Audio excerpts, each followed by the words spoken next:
Hello friends, welcome to our channel study from basics. इस video में हम English grammar के प्रोनाउंस पार्ट को बिल्कुल अच्छे से और डिटेल में समझेंगे, जिसमें सभी प्रकार के प्रोनाउंस और उनके एग्जाम्पल्स को देखेंगे। तो आइए इस वीडियो में हम आगे कंटिन्यू करते हैं। हेलो, इस चैप्टर में मैं कवर करूंगा प्रोनाउंस। प्रोनाउंस को हिंदी में बोलते हैं सर्वनाम। प्रोनाउंस देखने से पहले, ये चैप्टर देखने से पहले आपको देखना है नाउन्स का वीडियो, क्योंकि अगर नाउन्स क्लियर होगा तो ही प्रोनाउंस क्लियर होगा। क्योंकि नाउन्स के स्थान पे जो शब्द आते हैं उन्हें प्रोनाउंस बोलते हैं। तो आपको सबसे पहले नाउन का वीडियो देखना है, उसके बाद प्रोनाउन का वीडियो देखना है। प्रोनाउन बोलते किसे हैं? प्रोनाउन वो शब्द हैं जो नाउन्स के स्थान पे लगते हैं, इसलिए इन्हें बोलते हैं प्रोनाउंस। फॉर एग्जाम्पल, आप ये सेंटेंस देख सकते हैं, रमेश एक ग्रेट पेंटर है। रमेश बहुत अच्छा पेंटर है।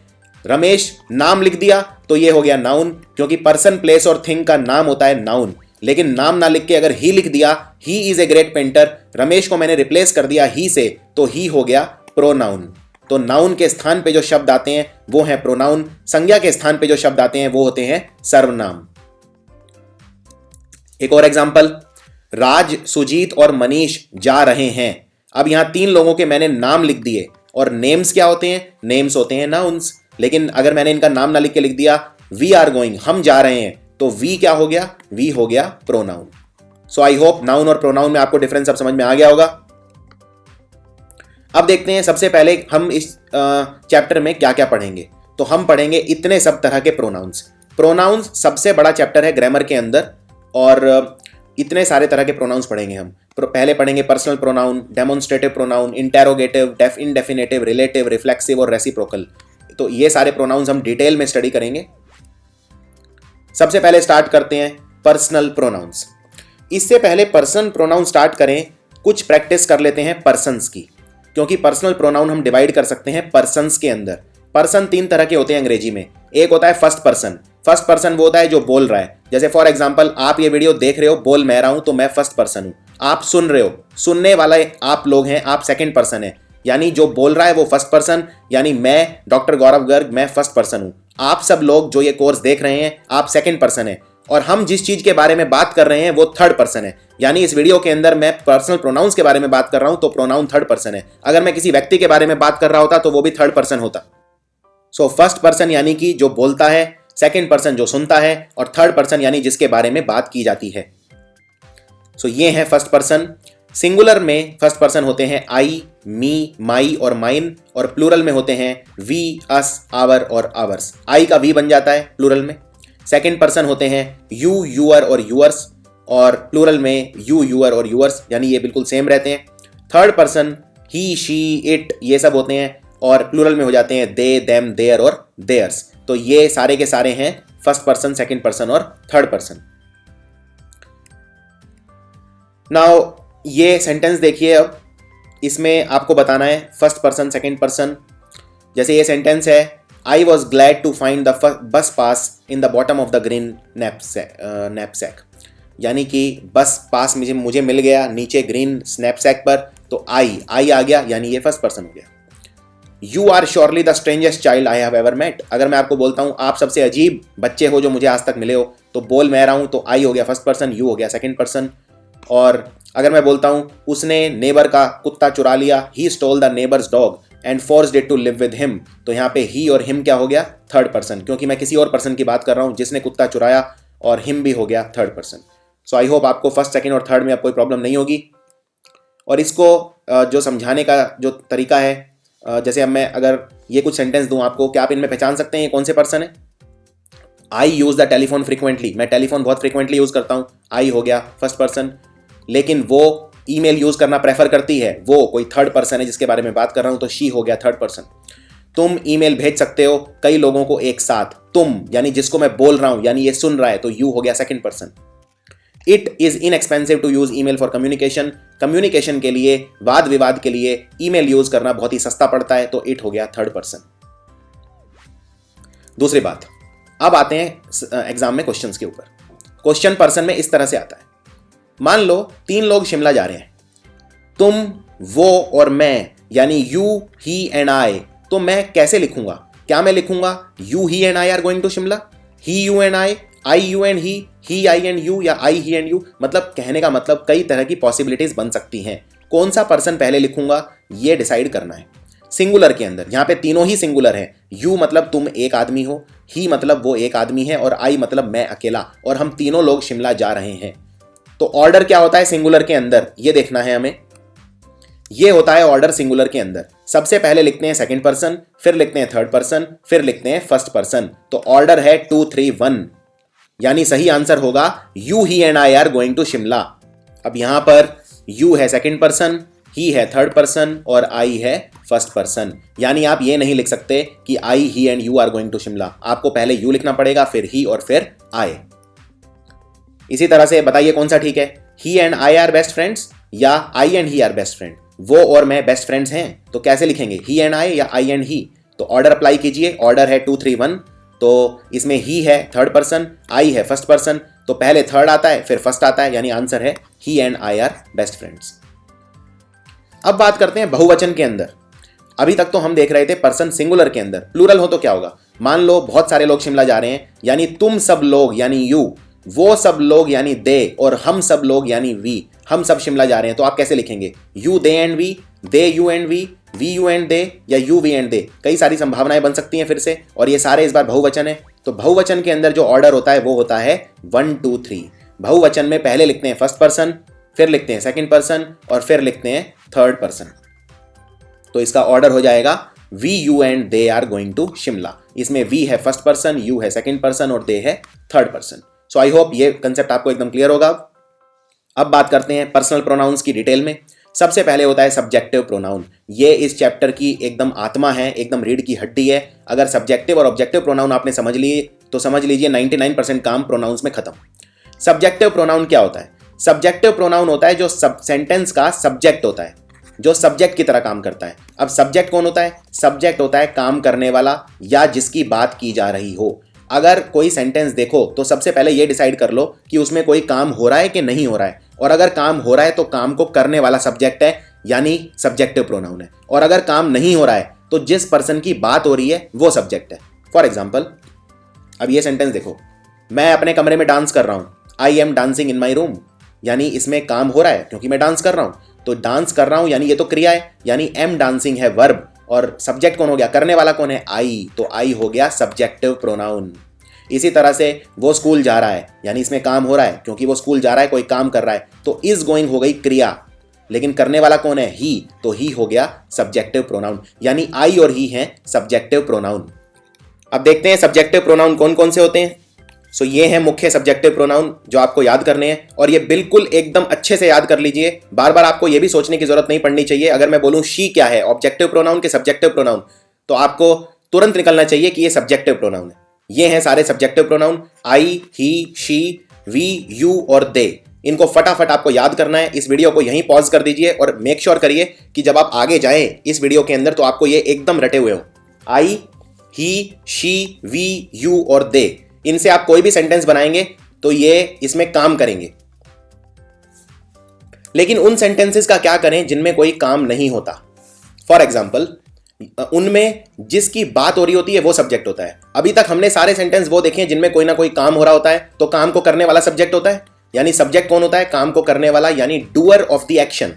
लेकिन जिन सेंटेंस में कोई काम नहीं हो रहा होता उनमें सब्जेक्ट होता है जिसकी बात हो रही होती है। फॉर एग्जाम्पल, किताब टेबल के ऊपर रखी है, इस सेंटेंस के अंदर the book is on the table, कोई काम नहीं हो रहा है लेकिन बुक की बात हो रही है तो बुक है सब्जेक्ट।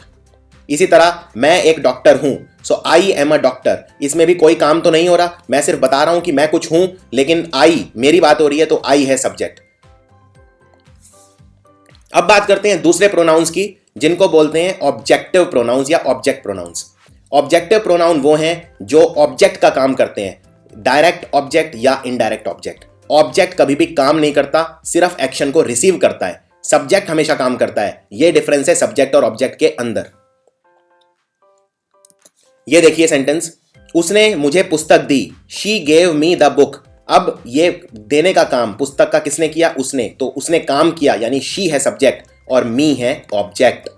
इसी तरह आई लव हर, मैं उससे प्यार करता हूं। अब इसमें आई है, मैं करता हूं, तो आई सब्जेक्ट हो गया और हर हो गया ऑब्जेक्ट। तो काम को करने वाला होता है सब्जेक्ट और जो दूसरा पर्सन है जो वर्ब के बाद होता है वो होता है ऑब्जेक्ट। इसमें देखिए गेव वर्ब है और वर्ब के बाद क्या है, मी, तो वर्ब होगे के बाद हमेशा होता है ऑब्जेक्ट और वर्ब के पहले हमेशा होता है सब्जेक्ट।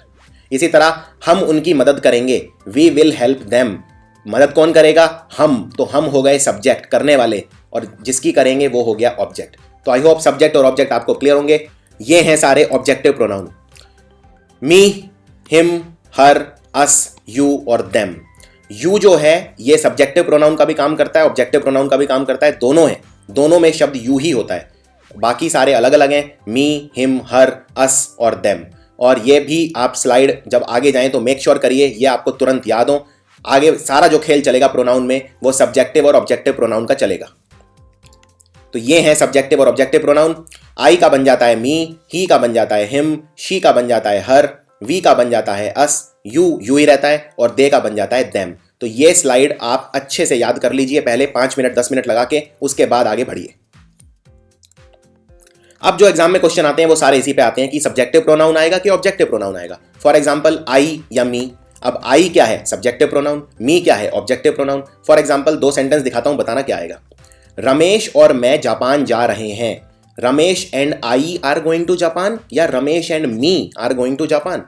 अब इसमें चॉइस है आई और मी के बीच में, यानी कि चॉइस है सब्जेक्टिव प्रोनाउन के बीच में और मी है ऑब्जेक्टिव प्रोनाउन। कैसे डिसाइड करें कि क्या आएगा, इसका आपको सबसे अच्छा और शॉर्टकट तरीका बताता हूं, 2 सेकंड के अंदर आंसर आ जाएगा।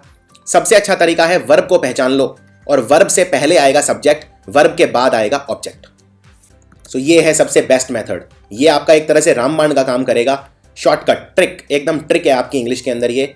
सबसे पहले पहचानो सेंटेंस के अंदर क्रिया, वर्ब, और क्रिया क्या होती है, जो काम हो रहा होता है उसे क्रिया बोलते हैं। मैं स्कूल जा रहा हूं तो जा रहा हूं क्या है, क्रिया है। मैं खाना खा रहा हूं तो खा रहा हूं क्या है, क्रिया है। तो सबसे पहले वर्ब पहचान लो, वर्ब के पहले होता है सब्जेक्ट, वर्ब के बाद में होता है ऑब्जेक्ट, बस इससे सारे क्वेश्चन सॉल्व हो जाएंगे। अब देखिए रमेश और मैं जापान जा रहे हैं, इसमें क्रिया क्या है, जा रहे हैं, यानी आर गोइंग क्रिया है, वर्ब, और ये वर्ब के पहले दिया है सेंटेंस में, यानी वर्ब के पहले क्या होता है, सब्जेक्ट। तो यानी मुझे सब्जेक्ट चाहिए। अब सब्जेक्ट क्या है, आई या मी, सब्जेक्टिव प्रोनाउन है आई, तो आंसर है आई, यानी आंसर है Ramesh and I are going to Japan. चलिए अब अगला सेंटेंस देखते हैं, इसमें पहचानिए क्या आएगा। सूरज और मैं स्कूल के अंदर बेस्ट फ्रेंड्स थे, तो सूरज एंड आई या Suraj and me were best friends in school. इसमें क्रिया पहचान लो, क्रिया क्या है, वर है इसमें वर्ब, और वर्ब के पहले आएगा सब्जेक्ट, यानी मुझे इसमें सब्जेक्ट चाहिए क्योंकि ये वर्ब के पहले है सेंटेंस में। और सब्जेक्ट क्या है, आई या मी, सब्जेक्टिव प्रोनाउन होता है आई, सो आंसर है I, Suraj and I were best friends in school. कुछ और प्रैक्टिस करते हैं। 2 लड़कियां प्रिया और वो, उसे रेकमेंड किया गया स्कॉलरशिप के लिए। 2 गर्ल्स प्रिया एंड, आपको चॉइस दी है शी आएगा कि हर आएगा, वर रेकमेंडेड फॉर स्कॉलरशिप। अब इसमें वर्ब क्या है, आप जानते हैं वर्ब चेंज हो जाती है, प्रेजेंट पास्ट फ्यूचर ये वर्ब डिसाइड करती है। तो इसमें लिखा है वर रेकमेंडेड, यानी ईडी लगा के इसको पास्ट टेंस बना दिया गया है।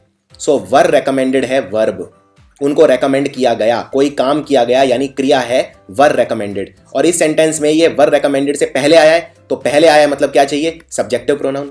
तो सब्जेक्टिव प्रोनाउन क्या है, शी के हर, आपने अब तक याद कर लिया होगा, सब्जेक्टिव प्रोनाउन है शी, तो आंसर है शी। तो चलिए एक और सेंटेंस का अभ्यास करते हैं। प्रिंसिपल ने कहा मनोज और मुझे रिपेयर करने के लिए डैमेज जो ऑडिटोरियम की दीवार पर हुआ। अब देखिए प्रिंसिपल ने कहा, यानी वर्ब क्या है, टोल्ड, और इस सेंटेंस में मुझे चॉइस दी है आई और मी के बीच में। ये सेंटेंस के अंदर टोल्ड के बाद आया है, यानी मनोज एंड डैश, ये टोल्ड के बाद है। वर्ब के बाद क्या आता है, ऑब्जेक्ट, यानी मुझे यहां क्या चाहिए, ऑब्जेक्ट, और आई और मी में ऑब्जेक्टिव प्रोनाउन कौन सा है, मी, तो इसका आंसर हो गया मी। एक और प्रैक्टिस करते हैं। बॉस ने कहा the boss was worried that we या us secretaries wouldn't do the work without additional compensation. Boss worried थे कि हम सेक्रेटरी बिना कंपनसेशन के काम नहीं करेंगे। अब ये एक ट्रिकी सेंटेंस है, ये इतना आसान नहीं है सॉल्व करना, क्योंकि ये 2 सेंटेंस को मैंने मिला दिया है और ये 2 अलग अलग सेंटेंस हैं। तो पहला सेंटेंस है the boss was worried, boss चिंतित थे दैट है कंजंक्शन यानी संयोजक, जिससे मैंने दोनों सेंटेंस को ज्वाइन कर दिया है, और ये कंप्लीटली अलग सेंटेंस है। तो सेंटेंस सिर्फ इतना है मेरा, वी सेक्रेटरीज या us secretaries wouldn't do the work without additional compensation, और इसमें क्रिया है wouldn't do the work, wouldn't do, wouldn't हम नहीं करेंगे काम, वुडंट डू, और ये वर्ब से पहले है, तो वर्ब से पहले है इस सेंटेंस में, यानी सब्जेक्ट चाहिए। तो वी और अस में से सब्जेक्टिव प्रोनाउन कौन सा है? वी, तो आंसर है वी। ये वाला देखते हैं, इट इज ही या him who should be band. इसमें क्या आएगा? यह वो है जिसे बैन कर देना चाहिए। ये एक बिल्कुल डिफरेंट टाइप का केस है। याद रखिए, सेंटेंस के अंदर एक रूल बताता हूं आपको, और वो रूल है ये, अगर इट के बाद इज, एम, आर, वॉज या वर शब्द लग जाएं तो सब्जेक्टिव प्रोनाउन आएगा। ये रूल है। और ये पांचों जो फॉर्म होते हैं, इज, एम, आर, वॉज या वर, ये बी के फॉर्म होते हैं। एक अंग्रेजी में वर्ब होता है जिसको बोलते हैं टू बी। बी मतलब किसी काम का होना, और इसके 5 फॉर्म होते हैं, इज, एम, आर, वॉज या वर। इज, एम और आर लगते हैं प्रेजेंट टेंस में, और वॉज और वर लगते हैं पास्ट टेंस में। और इट के बाद इन पांचों में से कोई भी शब्द आ जाए तो लगा दीजिए सब्जेक्टिव प्रोनाउन। ये आपका एक रूल है, ट्रिक है। तो अब इस सेंटेंस को पहले अटेम्प्ट करते हैं, इसमें क्या आएगा? अब इसमें इट के बाद इज आ गया, यानी इज, एम, आर, वॉज, वर में से इज आ गया, यानी सब्जेक्टिव प्रोनाउन लगेगा। सब्जेक्टिव प्रोनाउन क्या है? ही या हिम। आंसर है ही। सब्जेक्टिव प्रोनाउन होता है ही, ऑब्जेक्टिव प्रोनाउन होता है हिम। मुझे यहां चाहिए सब्जेक्टिव प्रोनाउन। अब ये वाला सेंटेंस देखिए, दरवाजे पर मान लीजिए आपने किसी घर में नॉक किया, अंदर से आवाज आई, कौन है? Who is at the door. दरवाजे पर कौन है? आप क्या बोलेंगे? इट्स आई या इट्स मी, यह मैं हूं, इट्स आई या इट्स मी। अब इसमें इट्स जब लिखते हैं तो इट इज को छोटा करके लिखते हैं इट्स एपोस्ट्रोफ के साथ, तो ये सेंटेंस बन गया इट इज आई या इट इज मी। अब आपको आई और मी में डिसाइड करना है। इट के बाद लग गया इज, यानी कि इट के बाद जब इज, एम, आर, वॉज या वर आ जाएं तो आप लगाओगे सब्जेक्टिव प्रोनाउन। सब्जेक्टिव प्रोनाउन क्या है? आई या मी? सब्जेक्टिव प्रोनाउन है आई, तो आंसर है इट्स आई। इसी तरह ये वाला, यह वो है, यानी इट इज शी या इट इज हर। शी और हर में आपको डिसाइड करना है, जिसने मुझे कहा था पुलिस को डॉक्यूमेंट्स देने के लिए। तो सेंटेंस आपका सिर्फ इतना है, इट इज शी या इट इज हर। अब इट के बाद लग गया इज, और इट के बाद जब इज, एम, आर, वॉज, वर लग जाए तो लगता है सब्जेक्टिव प्रोनाउन। तो शी और हर में से सब्जेक्टिव प्रोनाउन कौन सा है? शी, तो आंसर है शी। इसी तरह ये देखिए, क्या यह मैं था जिसको पनिशमेंट फेस करना पड़ा? Was it me who had to face the punishment. क्या ये सेंटेंस ठीक है? ये आपको बताना है, क्या इसमें कोई एरर है? तो इसमें देखिए, वॉज इट क्या है? इट के साथ लगा हुआ है वॉज, इट के साथ इज, एम, आर, वॉज, वर लगते हैं तो सब्जेक्टिव प्रोनाउन आता है। अब ये क्वेश्चन के रूप में है तो इसे उल्टा करके वॉज इट लिख दिया, तो लेकिन इट के साथ वॉज लगा हुआ है इसलिए सब्जेक्टिव प्रोनाउन आएगा। सब्जेक्टिव प्रोनाउन मी नहीं होता, मी ऑब्जेक्टिव प्रोनाउन होता है। मी का सब्जेक्टिव प्रोनाउन क्या होता है? आई। तो इसका आंसर होगा was it I who had to face the punishment. इस तरह से सेंटेंस करेक्शन में आप इन्हें पहचान सकते हैं।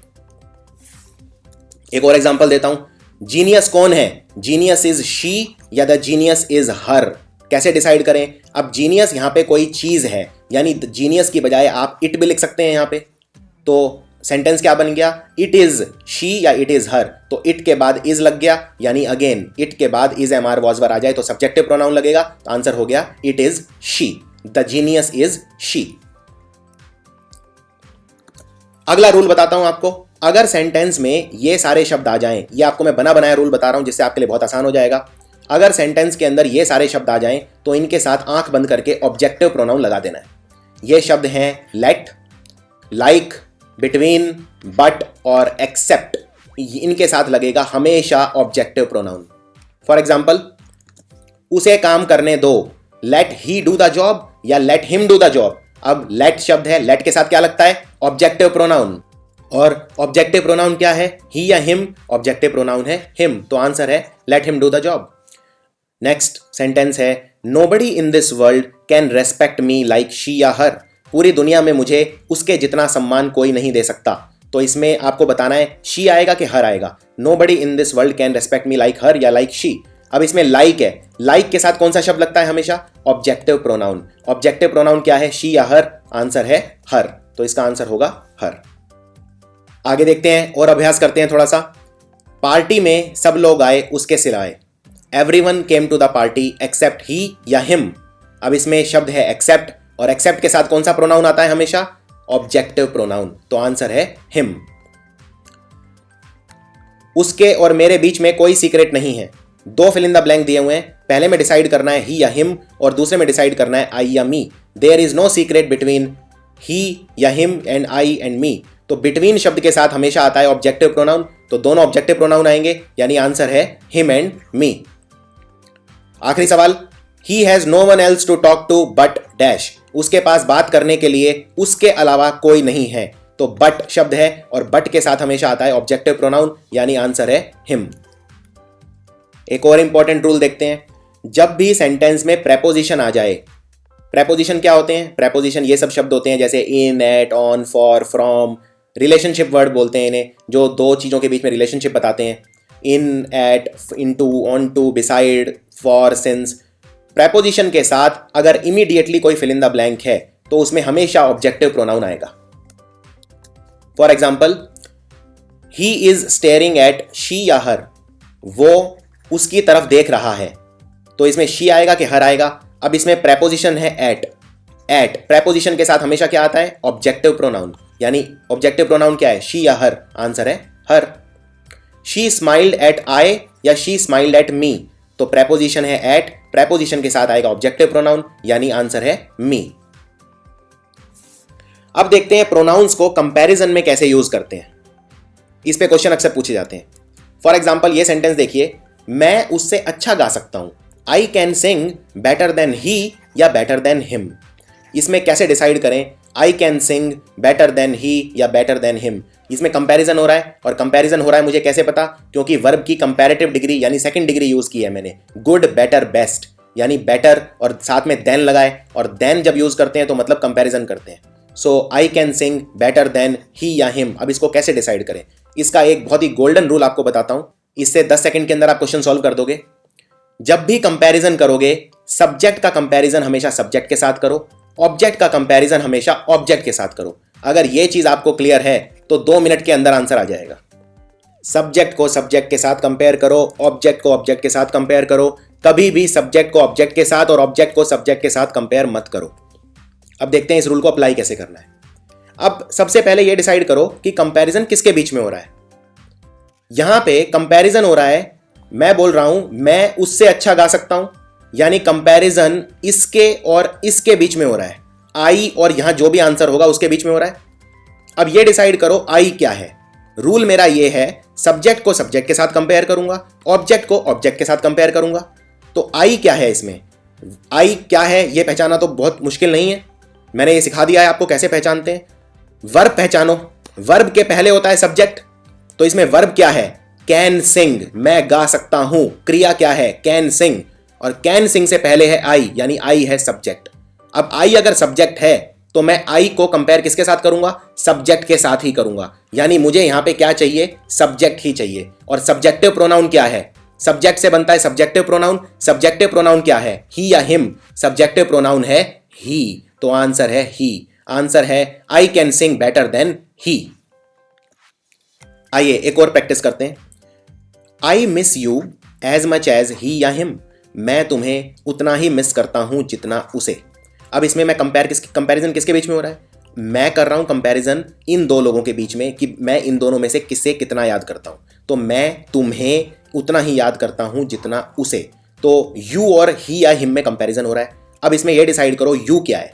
तो आई मिस यू, सेंटेंस है आई मिस यू, इसमें वर्ब क्या है? मिस, क्रिया है मिस, करने वाला कौन है? आई, तो आई सब्जेक्ट हो गया, यू ऑब्जेक्ट हो गया। ये हम देख चुके हैं, वर्ब से पहले सब्जेक्ट होता है, वर्ब के बाद में ऑब्जेक्ट होता है। सो इसमें यू है ऑब्जेक्ट। अब कंपैरिजन यू और ही और हिम के बीच है। जब ये ऑब्जेक्ट है तो ये भी ऑब्जेक्ट होगा, क्योंकि मेरा गोल्डन रूल क्या बोलता है? सब्जेक्ट को सब्जेक्ट के साथ कंपेयर करो, ऑब्जेक्ट को ऑब्जेक्ट के साथ कंपेयर करो। यानी मुझे ये ऑब्जेक्ट है तो यहां भी ऑब्जेक्ट ही चाहिए। अब ऑब्जेक्ट क्या है? ही या हिम? ऑब्जेक्टिव प्रोनाउन है हिम, तो आंसर है हिम। सो ये गोल्डन रूल आपको हमेशा याद रखना है। चलिए एक और ट्राई कर लेते हैं सेंटेंस, इसमें आपको बिल्कुल क्लियर हो जाएगा। तुम ये काम उतना अच्छा कर सकते हो जितना वो लोग। You can do the job as well as they या एज वेल एज देम। इसमें आपको डिसाइड करना है। अब you can do the job, तो इसमें वर्ब क्या है? कंपैरिजन किसके बीच में हो रहा है? तुम्हारे और उनके बीच में। इसमें क्रिया क्या है? इसमें क्रिया है कैन डू। तुम ये काम कर सकते हो, यानी क्रिया का भाव कौन दिखा रहा है? Can do. कैन डू है वर्ब, और वर्ब से पहले क्या है? सब्जेक्ट, यानी यू है सब्जेक्ट, और सब्जेक्ट का कंपैरिजन किसके साथ होगा? सब्जेक्ट के साथ। तो दे और देम में से सब्जेक्ट यानी सब्जेक्टिव प्रोनाउन कौन सा है? दे। तो आंसर है they. You can do the job as well as they. अगला रूल देखते हैं प्रोनाउंस के अंदर। अगर सेंटेंस में कोई जेरंड आ जाए, सबसे पहले तो ये देखते हैं कि जेरंड होता क्या है। तो जेरंड अगर आ जाए उसके साथ लगेगा पोजेसिव एडजेक्टिव। इस रूल को थोड़ा इलेबोरेट करते हैं, थोड़ा सा इसके बारे में और जानते हैं। सबसे पहले देखते हैं जेरंड क्या होता है। जेरंड होता है वर्ब प्लस आईएनजी फॉर्म जो नाउन की तरह काम करते हैं, उन्हें बोलते हैं जेरंड। फॉर एग्जाम्पल, आप ये दो सेंटेंस देखिए। पहले वाला सेंटेंस है मैं डांस कर रहा हूं, यानी आई एम डांसिंग, और दूसरा वाला सेंटेंस है मुझे डांस करना पसंद है, यानी आई लाइक डांसिंग। इनमें दोनों के अंदर ये वाला शब्द कॉमन है, डांसिंग और डांसिंग। लेकिन क्या यहां पे दोनों के अंदर डांसिंग एक ही चीज का काम कर रहा है? नहीं। ऊपर वाले में मैं बोल रहा हूं मैं डांस कर रहा हूं, यानी डांस क्रिया दिखा रहा है कि मैं एक्चुअल में वो काम कर रहा हूं, यानी डांसिंग इसमें वर्ब है। लेकिन नीचे वाले में डांसिंग वर्ब नहीं है, वर्ब है इसमें लाइक, कि मैं पसंद करता हूं, यानी करने का भाव दिखा रहा है, पसंद करना, ना कि डांस करना। सो इसमें लाइक वर्ब है। डांसिंग इसमें नाउन का काम कर रहा है, और ये डांसिंग है तो वर्ब, दिखता तो बिल्कुल वर्ब जैसा है, लेकिन काम किसका कर रहा है? नाउन जैसा। तो जब वर्ब प्लस आईएनजी, यानी यहां पे डांस प्लस आईएनजी नाउन का काम करते हैं, तब उन्हें बोलते हैं जेरंड। फॉर एग्जाम्पल, एक और अच्छे तरीके से आपको समझाता हूं। ये वाला सेंटेंस देखिए, मुझे चॉकलेट्स पसंद है, यानी आई लाइक चॉकलेट्स। अब इसके अंदर आई लाइक चॉकलेट में बताइए आई लाइक और चॉकलेट क्या क्या है। मुझे चॉकलेट पसंद है, यानी कोई काम हो रहा है, पसंद करना। पसंद करने वाला कौन? आई, यानी आई हो गया सब्जेक्ट। लाइक हो गया वर्ब, और चॉकलेट हो गई कोई वस्तु, और वस्तु क्या होती है? नाउन, यानी चॉकलेट हो गया नाउन। पर्सन, प्लेस और थिंग होती है नाउन। तो आई लाइक चॉकलेट में आई सब्जेक्ट, वी वर्ब और चॉकलेट नाउन।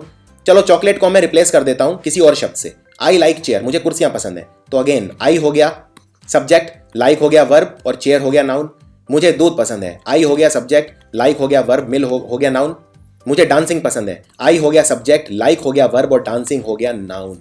अब आपको समझ में आया, डांसिंग वर्ब नहीं है, डांसिंग नाउन है। एक नाउन को दूसरे नाउन से रिप्लेस करता गया मैं, I like I like I like I like, और यहां पे मिल्क को मैंने रिप्लेस कर दिया डांसिंग से, तो वर्ब भी नाउन का काम करने लगा। जब वर्ब नाउन का काम करने लगा उसे बोलते हैं जेरंड। फॉर एग्जाम्पल, अब ये वाला सेंटेंस देखिए, आई एम वॉकिंग, इसमें वॉकिंग वर्ब है क्योंकि मैं वॉक कर रहा हूं, यानी क्रिया दिखा रहा है। लेकिन अगर मैं बोलता हूं walking is good for health, यानी something is good for health, कोई चीज है जो सेहत के लिए अच्छी है। समथिंग, थिंग क्या होता है? थिंग हमेशा नाउन होता है, वस्तु हमेशा नाउन होती है, यानी यहां पे वॉकिंग वर्ब नहीं है, वॉकिंग क्या है? नाउन है। सो यहां पे भी वॉकिंग दिखती तो वर्ब जैसी है क्योंकि इसके अंदर आईएनजी लगा है, लेकिन काम नाउन का कर रहा है। दूसरे शब्दों में कहा जाए तो ये जेरंड है। जब वर्ब नाउन का काम करता है उसे बोलते हैं जेरंड। अब ये दो सेंटेंस हैं, आपको बताना है क्या आएगा।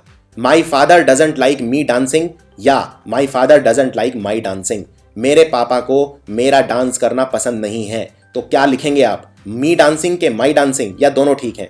अब देखिए इसमें डांसिंग क्या है पहले ये समझ लेते हैं। मेरे पापा को मेरी कोई चीज पसंद नहीं है, यानी समथिंग उन्हें पसंद नहीं है। यहां पे समथिंग क्या है? डांसिंग। समथिंग क्या है? लेकिन समथिंग होता है नाउन क्योंकि ये थिंग है, थिंग मतलब वस्तु है। हो सकता है मेरे पिता को डांस के अलावा कोई और चीज पसंद ना आती, हो सकता है उन्हें मेरे कपड़े पसंद नहीं आते, तो मैं यहां पे क्लोथ्स लिख सकता हूं क्योंकि समथिंग मैं एक नाउन को दूसरे नाउन से रिप्लेस कर सकता हूं। जैसे मैंने देखा था I like chairs, I like chocolates, तो एक नाउन को दूसरे नाउन से रिप्लेस किया जा सकता है। यहां पे डांसिंग क्या है? डांसिंग है समथिंग, यानी कि नाउन, यानी कि मैं डांसिंग को क्लोथ से रिप्लेस कर देता हूं।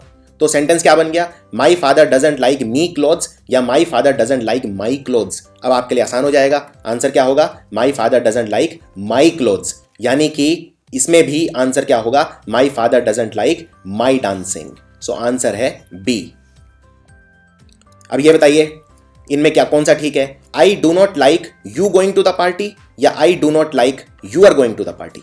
इसमें मैं बोल रहा हूं कि मुझे तुम्हारा पार्टी में जाना बिल्कुल पसंद नहीं है। I do not like you going to the party, यानी मुझे तुम्हारी कोई चीज पसंद नहीं है, यानी कोई समथिंग पसंद नहीं है। और वो समथिंग क्या है? यहां पे गोइंग टू द पार्टी। मैं इसमें यह भी बोल सकता था कि मुझे तुम्हारे कपड़े पसंद नहीं है, तो यानी कि मैं गोइंग टू द पार्टी को क्लोथ से रिप्लेस कर सकता हूं, तो मैंने इसको क्लोथ से रिप्लेस कर दिया। अब सेंटेंस बन गया I do not like you clothes या I do not like your clothes. तो ऑफकोर्स आंसर होगा I do not like your clothes. मुझे तुम्हारे कपड़े पसंद नहीं है, मुझे तुम्हारा पार्टी में जाना पसंद नहीं है। हो सकता है मैं बोलता कि मुझे तुम्हारा व्यवहार पसंद नहीं है, तो मैं बोलता I do not like your clothes, यानी I do not like your something. तो समथिंग को मैं किसी भी चीज से रिप्लेस कर सकता हूं यहां पे, तो यहां पे मैंने समथिंग को रिप्लेस कर दिया गोइंग टू द पार्टी। दूसरे शब्दों में कहा जाए तो गोइंग टू द पार्टी यहां पे नाउन का काम कर रहा है, यानी जेरेंड है। और जेरेंड के साथ क्या लगाता हूं मैं? पोजेसिव एडजेक्टिव, यानी यूअर, माई, ये सब शब्द लगेंगे जेरेंड के साथ। ये एक एग्जाम का क्वेश्चन है। अब बताइए इसमें क्या आएगा? Do you mind me borrowing your cellphone या do you mind my borrowing your cellphone? क्या आपको एतराज है अगर मैं आपका सेलफोन बोरो करूं तो? क्या आपको आपका सेलफोन बोरो करने पर ऐतराज है? तो इसमें क्या भरेंगे आप? क्या आपको मेरी किसी चीज पर ऐतराज है? और वो कोई चीज क्या है यहाँ पे? बोरोइंग योर सेलफोन, यानी बोरोइंग योर सेलफोन यहां पे है समथिंग। सो समथिंग यानी नाउन, यानी वर्ब यहां पे नाउन का काम कर रही है। सो यहां पे ये जेरेंड का काम कर रही है, यानी सब बोरोइंग योर सेलफोन यहां पे है जेरेंड। और जेरेंड के साथ क्या यूज करता हूं? पोजेसिव एडजेक्टिव, यानी यूज करूंगा माई। एक और तरीका है वरना बोरोइंग योर सेलफोन की बजाय यहां पे क्लोथ्स लिख दीजिए।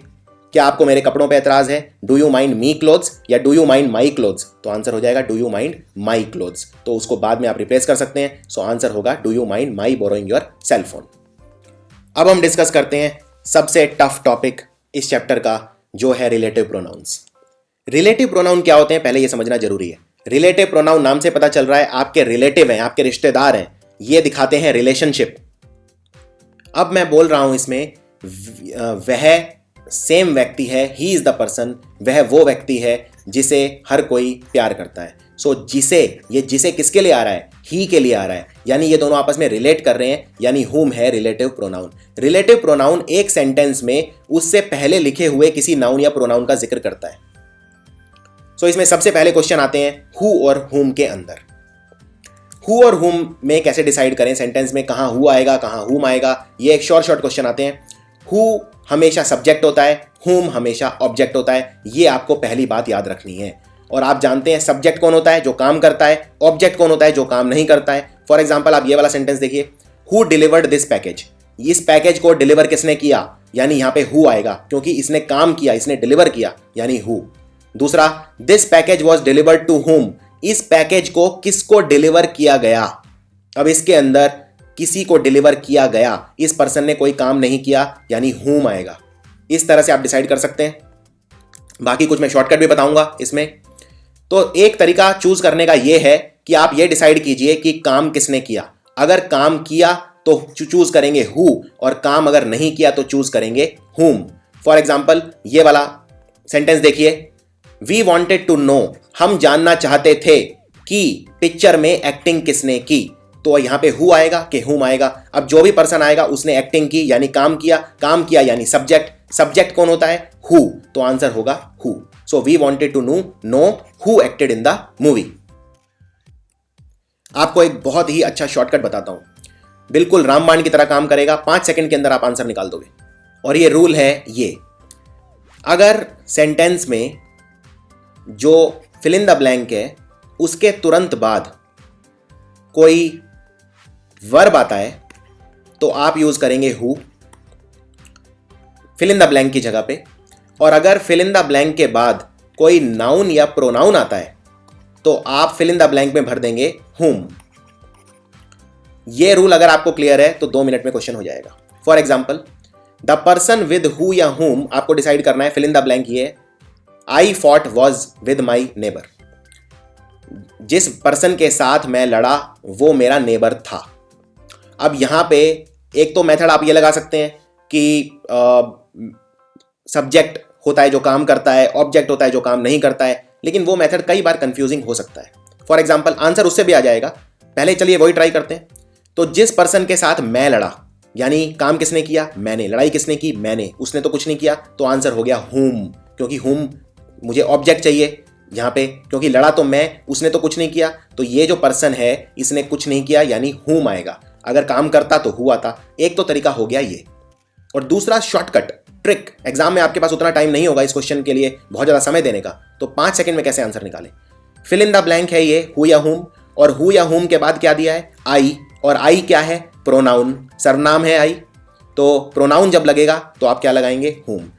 फिल इन द ब्लैंक के बाद अगर नाउन या प्रोनाउन लग गया तो लगाएंगे हुम, और अगर क्रिया लग गई तो लगाएंगे हु। फॉर एग्जाम्पल अब इसको देखिए, he is the person who या हुम आई वॉज टॉकिंग अबाउट, यह वो व्यक्ति है जिसके बारे में मैं बात कर रहा था। फिल इन द ब्लैंक है ये हु या हुम, और फिल इन द ब्लैंक के बाद क्या लगाए आई, आई क्या है प्रोनाउन, प्रोनाउन है यानी यहां पे क्या आएगा हुम, सो आंसर है हुम। नाउन और प्रोनाउन अगर आएगा तो लगेगा हुम। दूसरा, by dash was the Ramayana written, अब इसके अंदर बाय दिया है, बाय है प्रेपोजिशन, और एक रूल ये भी है जब भी प्रेपोजिशन लग जाए, प्रेपोजिशन के इमीडिएटली बाद फिल इन द ब्लैंक आ जाए तो हमेशा आंख बंद करके लगा देना हुम, तो इसका आंसर हो गया हुम। प्रेपोजिशन के बाद हमेशा लगता है हुम। फॉर एग्जाम्पल ये देखिए, तुम किसकी तरफ देख रहे हो, एट हु या at whom are you staring, इसमें प्रेपोजिशन है एट, प्रेपोजिशन के इमीडिएटली बाद फिल इन द ब्लैंक है, इसके अंदर क्या लिखेंगे प्रेपोजिशन के बाद हमेशा आता है हुम, सो आंसर हो गया at whom are you staring. इसको नॉर्मल मेथड से भी किया जा सकता है। फॉर एग्जाम्पल तुम किसकी तरफ देख रहे हो, यानी तुम जिसकी तरफ देख रहे हो वो तो कोई काम नहीं कर रहा, क्योंकि काम कौन कर रहा है यू, यानी वहां पे सब्जेक्ट चाहिए या ऑब्जेक्ट, तो काम तो नहीं कर रहा, सब्जेक्ट काम करता है ऑब्जेक्ट काम नहीं करता, यानी मुझे ऑब्जेक्ट चाहिए यहां पे, तो आंसर हो गया हुम। इसी तरह से ये देखते हैं, गिव इट टू हुएवर या हुमेवर यू वांट, ये उसे दे दो जिसे चाहिए।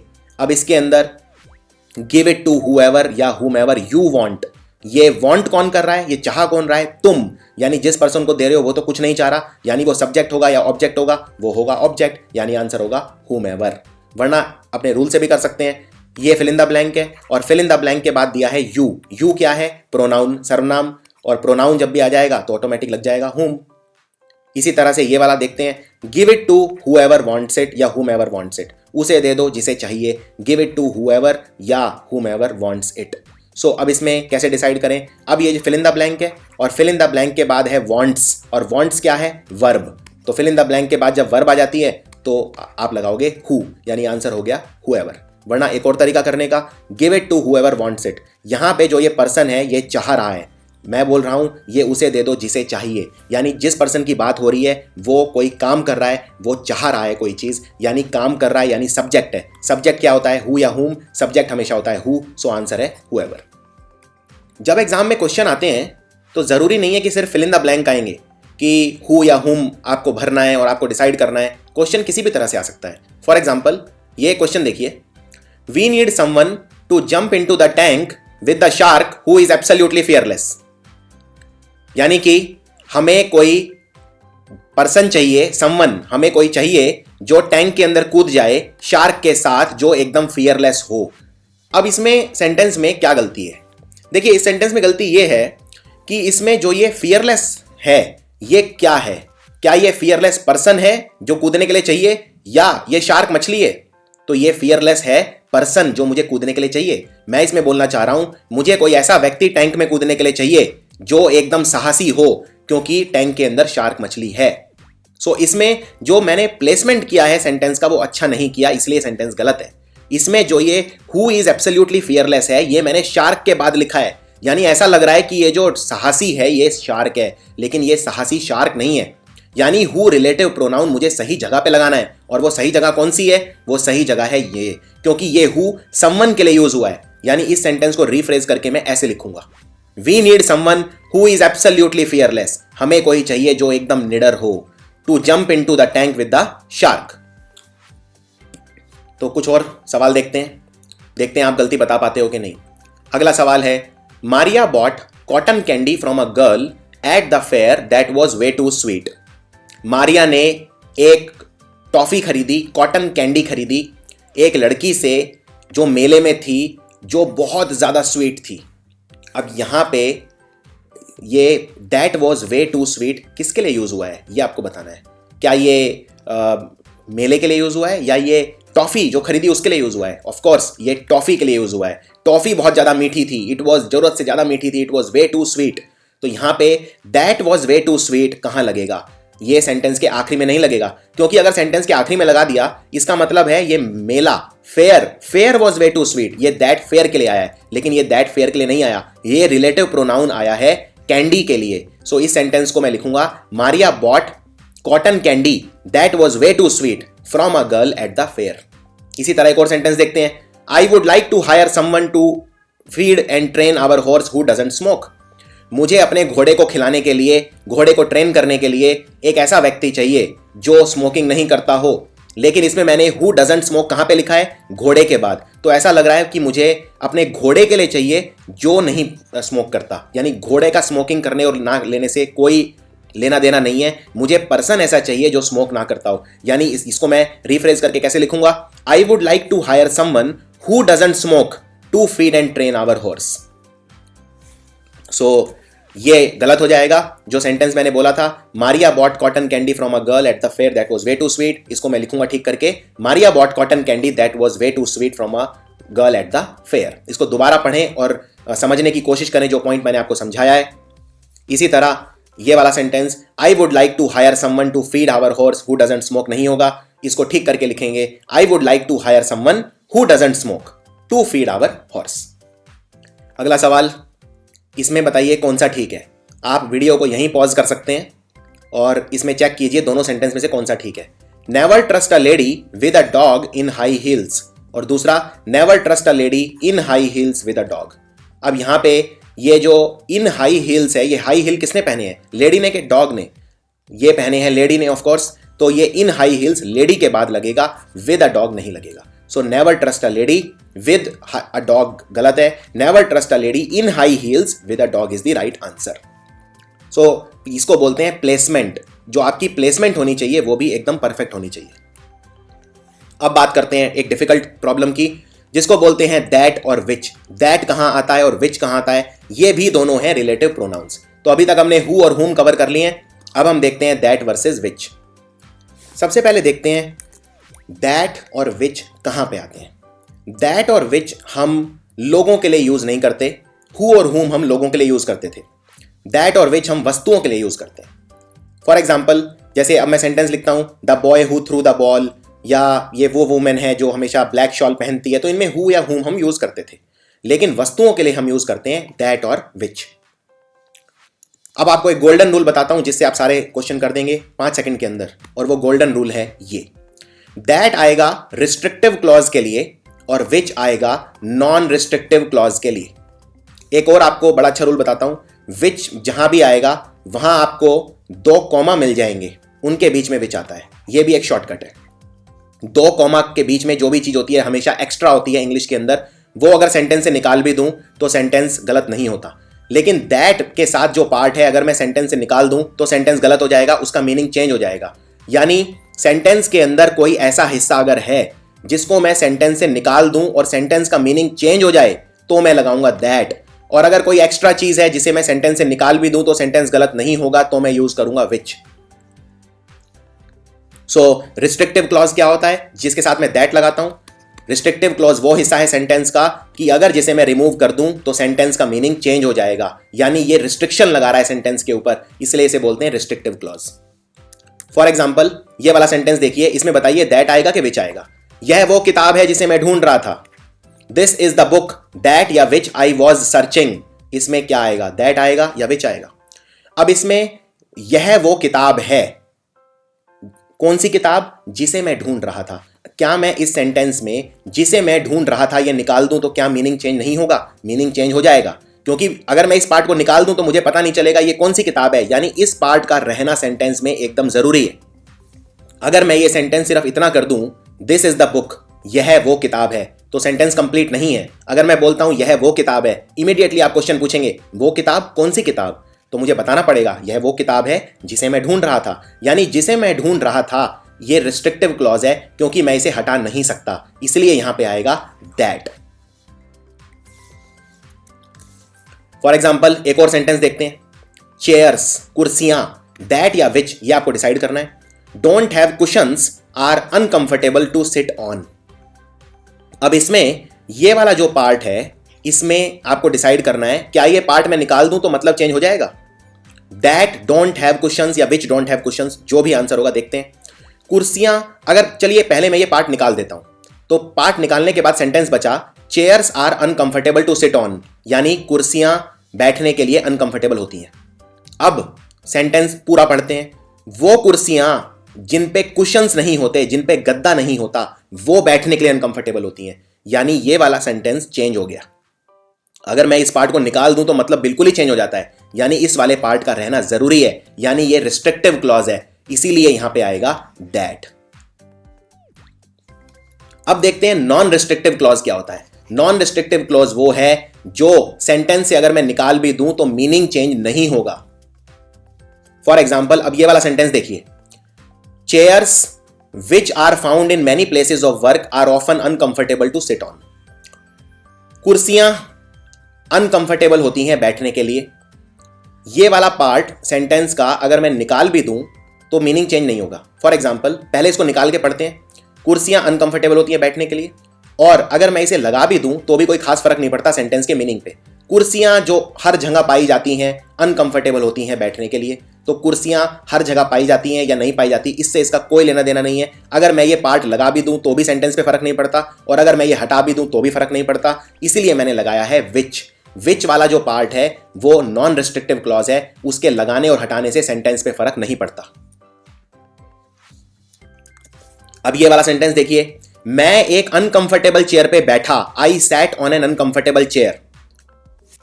मैं एक अनकंफर्टेबल चेयर पे बैठा, वो कुर्सी मेरे ऑफिस में थी या नहीं थी, इससे ये फैक्ट चेंज नहीं होता कि मैं एक अनकंफर्टेबल चेयर पे बैठा, यानी ये एक एक्स्ट्रा इंफॉर्मेशन है कि वो कुर्सी मेरे ऑफिस में थी।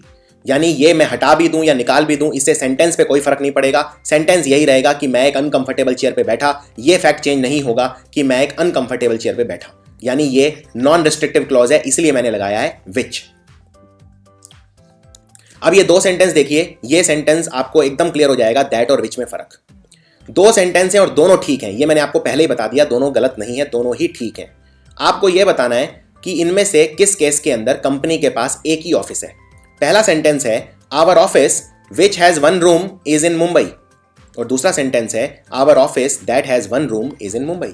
तो पहले वाले में देखिए, आप जानते हैं विच के साथ अगर जो भी चीज होती है, अगर मैं उसे हटा भी दूं तो सेंटेंस पे फर्क नहीं पड़ता, तो इसलिए हटा देते हैं। तो सेंटेंस क्या बचा, our office is in Mumbai, यानी हमारा ऑफिस मुंबई में है, यानी हमारे पास एक ही ऑफिस है। सेंटेंस क्या हुआ, our office is in Mumbai, हमारा ऑफिस मुंबई में है, यानी कंपनी के पास एक ही ऑफिस है। लेकिन दूसरे वाला सेंटेंस देखिए, our office that has one room is in Mumbai. आप जानते हैं दैट के साथ वाला जो पार्ट है वो मैं सेंटेंस से हटा नहीं सकता, यानी हमारा वो वाला ऑफिस जिसमें एक कमरा है वो मुंबई में है, यानी हमारे पास बहुत सारे ऑफिस हैं, लेकिन जिसके अंदर एक कमरा है वो वाला मुंबई में है, यानी हमारे पास बहुत सारे ऑफिस हैं। तो दूसरे वाले केस में कंपनी के पास कई सारे ऑफिस हैं, लेकिन पहले वाले में our office is in Mumbai, हमारे पास एक ही ऑफिस है। अब एक इंपॉर्टेंट चीज, इसमें क्या आएगा, रिलेटिव प्रोनाउन भरना है। The man and his dog, who whom that या विच, चार ऑप्शंस आपको दिए हैं, हु हुम दैट या which I saw yesterday have been kidnapped. कल मैंने एक आदमी को देखा और उसके कुत्ते को देखा, जिन्हें मैंने देखा था वो आज किडनैप हो गए हैं, दोनों के दोनों। अब इसमें आपको डिसाइड करना है हु हुम दैट या विच। अब इसमें प्रॉब्लम यह है कि मैन यानी कोई आदमी है, जिंदा आदमी के लिए मैं क्या लगाता हूं, हु या हुम, और जानवर के लिए मैं क्या लगाऊंगा, दैट या विच। तो अब इसमें दोनों है तो मैं क्या लगाऊं, यहां पे मुझे आंसर में एक ही चॉइस दी है। अब जिंदा आदमी के लिए मैं लगाता हूं हु या हुम, जानवर के लिए मैं लगाता हूं दैट या विच, लेकिन यहां पे दोनों हैं। अब मैं बोल रहा हूं आदमी और उसका डॉग जिसे मैंने कल देखा वो किडनैप हो गए हैं। सो इसके लिए रूल है ये, अगर दो चीजों को मैं ज्वाइन करता हूं एंड से, और एक आदमी है और दूसरा या तो कोई जानवर है या कोई वस्तु है, नॉन लिविंग थिंग है, तो मैं हमेशा यूज करूंगा दैट। सो इसका आंसर होगा the man and his dog that I saw yesterday have been kidnapped. So इसका आंसर होगा the man and his dog that I saw yesterday have been kidnapped. एक और रूल इंपॉर्टेंट, जब भी superlative degree use करता हूं तो हमेशा दैट लगाऊंगा, तब मैं हु या हुम नहीं लगाऊंगा, चाहे पर्सन जिंदा ही क्यों ना हो, चाहे कोई लिविंग पर्सन क्यों ना हो, चाहे कोई आदमी औरत या इस तरह का पर्सन क्यों ना हो जिसके साथ मैं हु या हुम लगाता हूं। सुपरलेटिव में हु या हुम नहीं लगाऊंगा, मैं दैट लगाऊंगा। For example, mister Sharma is the most hard working person that I have seen in my life. Mister Sharma सबसे ज्यादा हार्डवर्किंग पर्सन है जो मैंने अपनी जिंदगी में देखे हैं। तो यहां पे मैं ये नहीं लिखूंगा Mr Sharma is the most hardworking person whom I have seen in my life. No, मैं लगाऊंगा that I have seen in my life. क्यों? क्योंकि यहां पर लिखा है मैंने मोस्ट हार्डवर्किंग।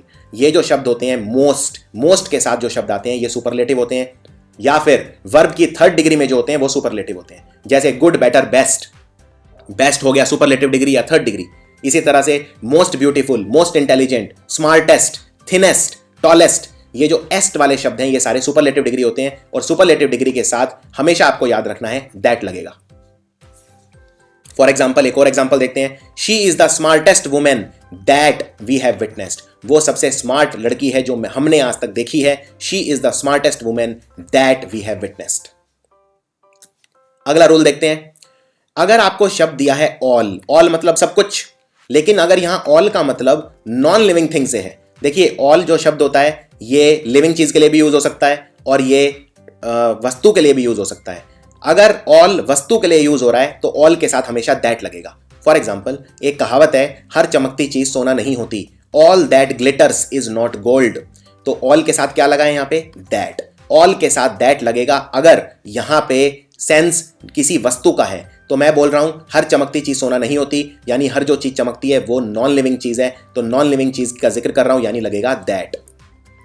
लेकिन अगर मैं किसी जिंदा चीज की बात कर रहा हूं, किसी पर्सन की बात कर रहा हूं, तो दैट भी लग सकता है और हु भी लग सकता है, दोनों लग सकते हैं। यहां पे विच नहीं लगेगा और हुम भी नहीं लगेगा। फॉर एग्जाम्पल, मैं बोल रहा हूं कि जो भी लोग इंटरेस्टेड हैं पार्टी में आने के लिए वो तुरंत ट्रेन में चढ़ सकते हैं। अब इसमें मैं बोल रहा हूं ऑल हु या that are interested to come to the party. यहां पे हु भी ठीक है और दैट भी ठीक है, क्योंकि यहां पे जो ऑल है ये पर्सन के लिए यूज हुआ है, तो दैट भी चलेगा और हु भी चलेगा। अब देखते हैं एक सेंटेंस और आपको बताना है क्या इसमें कोई गलती है। सेंटेंस है, ये जो भीड़ है इसमें तुम्हारी बहन कौन है? Who is your sister in the crowd.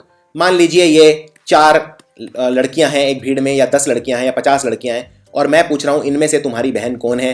तो क्या मैं ऐसे बोल सकता हूं who is your sister in the crowd? मैं इसमें ऐसे नहीं बोल सकता।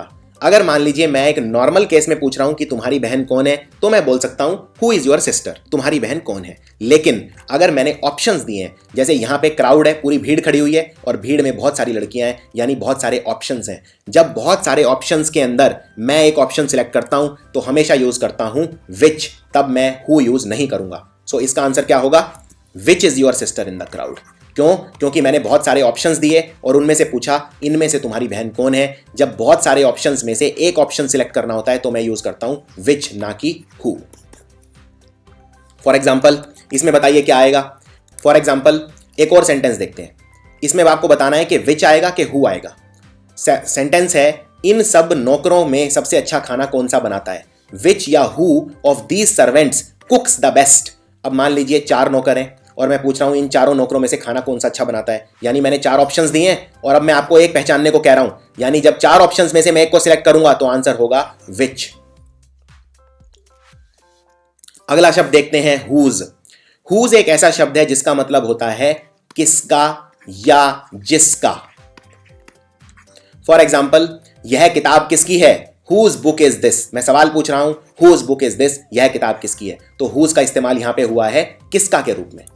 एक बात आपको याद रखनी है, whose का इस्तेमाल मैं सिर्फ पर्सन के लिए करता हूं, किसी और चीज के लिए नहीं करता। यानी मैं यहां पूछ रहा हूं यह किताब किसकी है, यानी किताब का ओनर कोई व्यक्ति है, इसलिए मैं whose यूज कर रहा हूं। अगर ओनर व्यक्ति नहीं होगा तो मैं whose यूज नहीं करूंगा। whose का इस्तेमाल सिर्फ लोगों के लिए यूज होता है। जैसे एक सेंटेंस आपको दिखाता हूं, गंगा एकमात्र ऐसी नदी है जिसका ओरिजिन पता नहीं है, यानी कहां से निकलती है कोई नहीं जानता। यह एक हाइपोथेटिकल सेंटेंस है। क्या यह सेंटेंस एकदम गलत है? क्यों?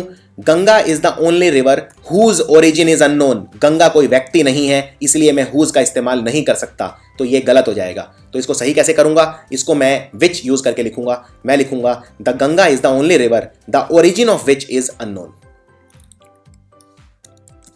इसी तरह से एक सेंटेंस देखते हैं, वूलर ब्रिज।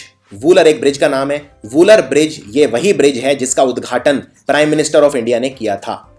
अब ये मैं बोल रहा हूं जिसका उद्घाटन, किसका उद्घाटन? ब्रिज का। लेकिन ब्रिज कोई व्यक्ति नहीं है, इसलिए मैं हुज यूज नहीं कर सकता, यह सेंटेंस हो जाएगा गलत। तो इसको ठीक करके कैसे लिखूंगा? दो तरह से लिख सकता हूं। पहला, Wular bridge is the same bridge the inauguration of which, तो हुज इनॉग्रेशन की बजाय मैंने कर दिया इसे the inauguration of which was done by the prime minister of India. और दूसरा इसको ठीक करके लिखने का तरीका है Wular bridge is the same bridge which was inaugurated by the prime minister of India. यह भी तरीका लिखने का ठीक है। सो बस इतना याद रखना है आपको, सेंटेंस को ध्यान से देखना है और उसमें गलती पहचाननी है। अब हम बात करते हैं एक बहुत इंपॉर्टेंट प्रोनाउंस की तरफ जो एग्जामिनर्स के फेवरेट हैं, जिन्हें बोलते हैं रिफ्लेक्सिव प्रोनाउन। सो रिफ्लेक्सिव प्रोनाउन क्या होते हैं? रिफ्लेक्सिव प्रोनाउन होते हैं जिनके एंड में लगता है सेल्फ या सेल्व्स, जैसे for example myself, yourself, herself, himself, ये सारे हैं reflexive pronoun. Itself, ourselves, yourselves, themselves, इनमें जो सेल्व्स वाले हैं ये बहुवचन होते हैं और सेल्फ वाले एक वचन होते हैं। सो ये हैं सारे सिंगुलर और ये हैं सारे प्लूरल। माई सेल्फ का बन जाता है आवर सेल्व्स, यूअर सेल्फ का बन जाता है यूअर सेल्व्स, इस तरह से हिम सेल्फ, हर सेल्फ इनके बन जाते हैं them selves etcetera. So for example ये इनमें आप देख सकते हैं I learned a lot about my self at school, मैंने अपने बारे में बहुत ज़्यादा पढ़ा स्कूल के अंदर, अपने बारे में जाना। गौरव मेक्स हिज फूड हिमसेल्फ, गौरव अपना खाना खुद बनाता है। इसमें एक चीज़ नोटिस करने वाली ये है कि ये जो माई सेल्फ, हिम सेल्फ, ये सब जो शब्द हैं ये सेंटेंस में किसी को रेफर करेंगे। जैसे यहाँ पे गौरव अपना खाना खुद बनाता है, तो खुद बनाता है इससे पहले बताना पड़ेगा कौन अपना खाना खुद बनाता है, यानी गौरव। यानी एक हिमसेल्फ वगैरह, माई सेल्फ, इनसे पहले कोई और नाउन या प्रोनाउन सेंटेंस के अंदर जरूर होगा। For example they should divide the food among them selves, उन्हें अपने आप में खाना बांट लेना चाहिए, तो देम सेल्व से पहले दे भी लिखा होगा, तभी पता चलेगा कि उन्हें अपने आप में बांट लेना चाहिए, यानी दे की बात हो रही है। इसी तरह से उसने पहाड़ खुद चढ़ा, she climb the mountain her self, her self से पहले कोई पर्सन भी बताया होगा जिसने ये काम किया, हर सेल्फ यानी शी। सो एक कॉमन गलती ये है सबसे पहले तो कि लोग रिफ्लेक्सिव प्रोनाउन का इस्तेमाल करते हैं नॉर्मल पर्सनल प्रोनाउन की जगह पे, यानी सब्जेक्टिव प्रोनाउन आप देख चुके हैं और ऑब्जेक्टिव प्रोनाउन आप देख चुके हैं, इनकी जगह पे लोग रिफ्लेक्सिव प्रोनाउन लगा देते हैं। यानी जहां पे आई, मी, ही या हिम आना चाहिए वहां पे लोग लगा देते हैं him self, her self, their self etcetera. For example Wednesday के दिन दूसरे टीचर और मैं, हम सब गाना गाएंगे। अब इसमें आप इस तरह से नहीं लिख सकते कि on Wednesday the other teachers and my self will sing the song. यहां पे आप गाना गाएंगे यानी आप काम करेंगे, काम करेंगे यानी आप सब्जेक्ट होंगे, सब्जेक्ट होंगे यानी सब्जेक्टिव प्रोनाउन लगेगा, यानी कि आई लगेगा। सो आप लिखेंगे on Wednesday the other teachers and I will sing the song. इसी तरह से only the coaches and yourself will see the list, they are completely confidential. सिर्फ कोचेज और आप, कोचेज और तुम, यूर सेल्फ लिस्ट देखेंगे, तो इसमें यूर सेल्फ नहीं लगेगा, तुम लिस्ट देखोगे यानी तुम कोई काम करोगे, काम करोगे यानी तुम सब्जेक्ट हो, सब्जेक्ट से बना सब्जेक्टिव प्रोनाउन यानी कि लगेगा यू, यूर सेल्फ नहीं लगेगा। अब कुछ ऐसे वर्ब्स होते हैं, कुछ ऐसी क्रियाएं हैं जिनके बाद रिफ्लेक्सिव प्रोनाउन हमेशा लगता है और ये क्वेश्चन एग्जाम में शॉर्ट आते हैं। ये वर्ब हैं जैसे एक्विट, एक्विट का मतलब होता है बरी कर देना। अवेल यानी किसी अपॉर्चुनिटी को अवेल करना, उसका इस्तेमाल करना। रिकंसाइल करना यानी कोई चीज बराबर करना। इसी तरह से ये 5 शब्द और हैं जो एग्जाम में बहुत ज्यादा आते हैं, इनके बाद रिफ्लेक्सिव प्रोनाउन जरूर लगाना है आपको, जैसे एक्सर्ट किसी चीज पे दबाव डालना, अप्लाई करना, एडेप्ट करना, एडजस्ट करना या प्राइड करना।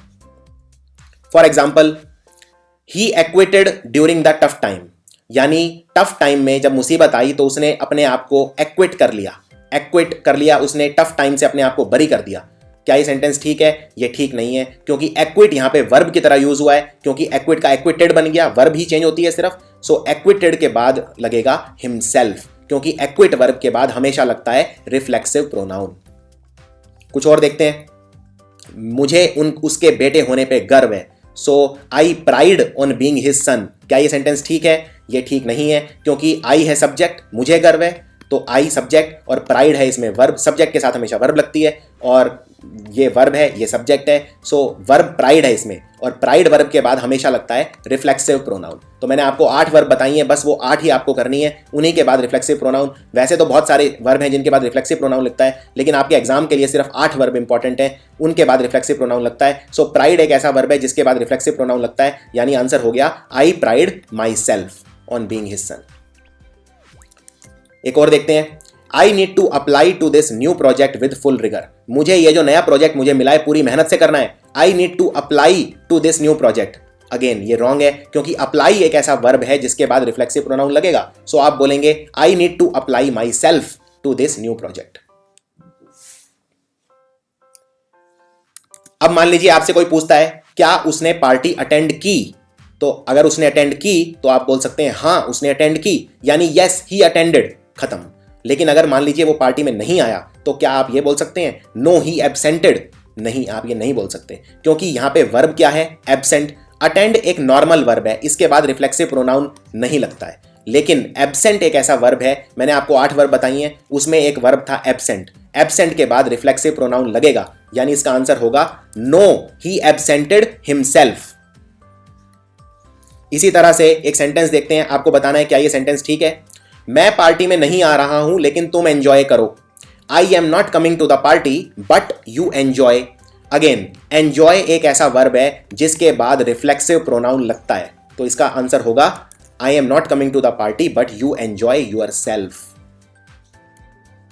अब कुछ ऐसे वर्ब बताता हूं जिनमें रिफ्लेक्सिव प्रोनाउन नहीं लगेगा, लेकिन हम जनरली लगा देते हैं, इसलिए ये एग्जामिनर्स के फेवरेट है। ये वर्ब हैं कीप यानी कोई चीज रखना, स्टॉप कोई चीज रोकना, टर्न किसी चीज को घुमाना, क्वालिफाई बेद मतलब नहाना, मूव यानी चलना, रेस्ट यानी आराम करना, और हाइड यानी छुपना। इनके बाद रिफ्लेक्सिव प्रोनाउन नहीं लगेगा, लेकिन हम जनरली गलती ये करते हैं कि इनमें रिफ्लेक्सिव प्रोनाउन लगा देते हैं। जैसे ये देखिए, keep yourself away from fire, अपने आप को आग से दूर रखो। क्या ये सेंटेंस ठीक है? ये ठीक नहीं है, क्योंकि इसमें वर्ब क्या है? कीप, दूर रखो, कीप यूर सेल्फ। तो इसमें कीप वर्ब के बाद रिफ्लेक्सिव प्रोनाउन नहीं लगता है। ये आप लिस्ट देख सकते हैं जो मैंने आपको पिछली स्लाइड में दिखाई है। तो आप सिंपल बोलेंगे keep away from fire, yourself की जरूरत नहीं है, क्योंकि अगर मैं बोलता हूं कीप अवे फ्रॉम फायर, आप आग से दूर रहिए, तो ऑफकोर्स आप अपने आप को ही आग से दूर रखेंगे, यानी अपने आप यानी यूर सेल्फ लिखना जरूरी नहीं है। तो आंसर है कीप अवे फ्रॉम फायर। इसी तरह से अगर मैं बोलता हूं जाओ जाके पेड़ के पीछे छुप जाओ, तो कौन सा ठीक है? Go and hide yourself behind the tree या go and hide behind the tree?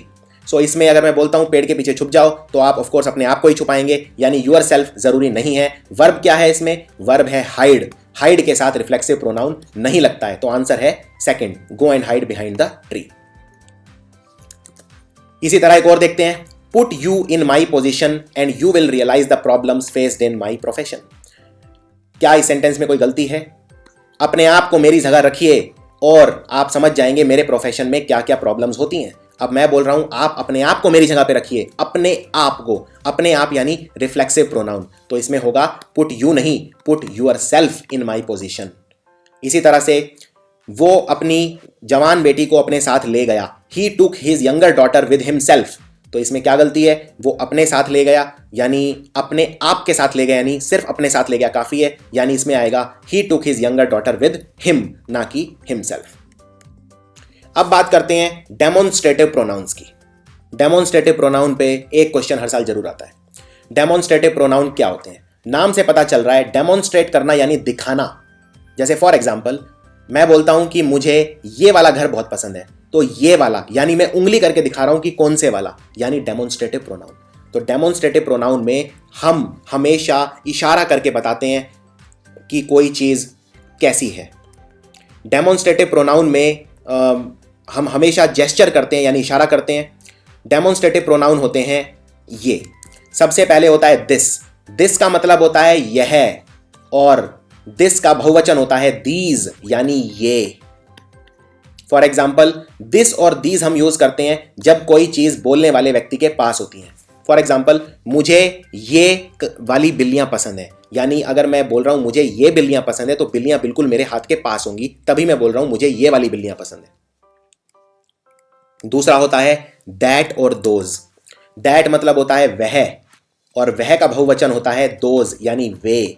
और इसमें जो ये दैट हम यूज करते हैं, ये तब यूज करते हैं जब कोई चीज हमसे दूर होती है। फॉर एग्जाम्पल, मुझे वो वाला घर पसंद था, मुझे वह वाला घर पसंद था, यानी वह मतलब कोई मुझसे दूर है, कोई चीज मेरे पास नहीं है। यानी बोलने वाले व्यक्ति के जब कोई चीज दूर होती है तो मैं यूज करता हूं दैट और दोज, और नजदीक होती है तो मैं यूज करता हूं दिस और दीज। अब देखते हैं क्वेश्चंस इसमें किस तरह के आते हैं। पहले देखते हैं नॉर्मल सेंटेंस बना के, तुम ये वाली बैग ले लो और मैं वो वाले ले लूंगा। तो ये वाले बैग यानी दीज बैग्स, और वो वाले बैग यानी दोज बैग्स, यानी ये वाले बैग मेरे पास हैं और वो वाले बैग मेरे पास नहीं है, इसलिए मैं यूज कर रहा हूं दोज। मैंने ये किताब पिछले साल खरीदी, ये किताब दिस, और ये किताब बिल्कुल मेरे पास है, इसलिए मैं यूज करूंगा दिस। अब ये एक सेंटेंस देखिए और बताइए क्या इसमें कोई गलती है। The climate of Delhi is warmer than London. Delhi का जो मौसम है वो लंदन से गर्म है। क्या यह सेंटेंस ठीक है या गलत है? यह सेंटेंस बिल्कुल गलत है, इसको ध्यान से देखिए। The climate of Delhi is warmer than London. देखिए, क्लाइमेट ऑफ दिल्ली यानी दिल्ली का मौसम, दिल्ली का मौसम लंदन से गर्म नहीं है, दिल्ली का मौसम लंदन के मौसम से गर्म है। यह चीज का आपको ध्यान रखना है। हम सेम चीज कंपेयर करेंगे। अगर हम दिल्ली का मौसम कंपेयर कर रहे हैं तो लंदन का भी मौसम कंपेयर करेंगे। हम दिल्ली के मौसम को लंदन से कंपेयर नहीं कर सकते, लंदन के मौसम से कंपेयर कर सकते हैं। तो इसका आंसर होगा the climate of Delhi is warmer than the climate of London. दूसरी बात, रेपिटेशन अवॉइड करने के लिए, क्योंकि अब इस सेंटेंस को देखिए, इसमें 2 बार आ रहा है the climate of, the climate of. तो इसके लिए अवॉइड करने के लिए मैं यूज करता हूं दैट। अगर सिंगुलर है तो दैट यूज करूंगा, प्लूरल है तो दोज यूज करूंगा। सो ये बन जाएगा the climate of Delhi is warmer than that of London. दोबारा मुझे द क्लाइमेट ऑफ लिखने की जरूरत नहीं है, लेकिन मैं ऐसे भी नहीं छोड़ सकता, इसलिए मैं द क्लाइमेट ऑफ की बजाय लिख दूंगा that of London. For example, अब बताइए क्या यह सेंटेंस ठीक है? नागपुर के संतरे मुंबई से मीठे हैं। तो यह सेंटेंस भी बिल्कुल गलत है। क्यों? क्योंकि नागपुर के संतरे मुंबई से मीठे नहीं है, मुंबई के संतरों से मीठे हैं।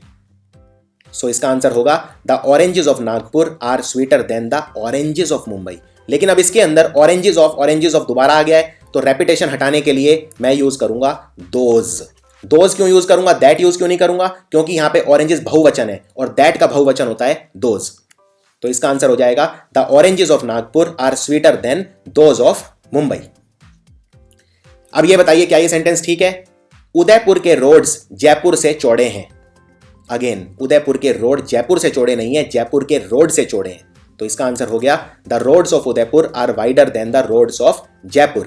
और यहां पे रेपिटेशन हो गया, 2 बार आ गया द रोड्स ऑफ। तो रोड्स कैसे हैं? बहुवचन, इसलिए मैं यूज करूंगा, सही आंसर है the roads of Udaipur are wider than those of Jaipur.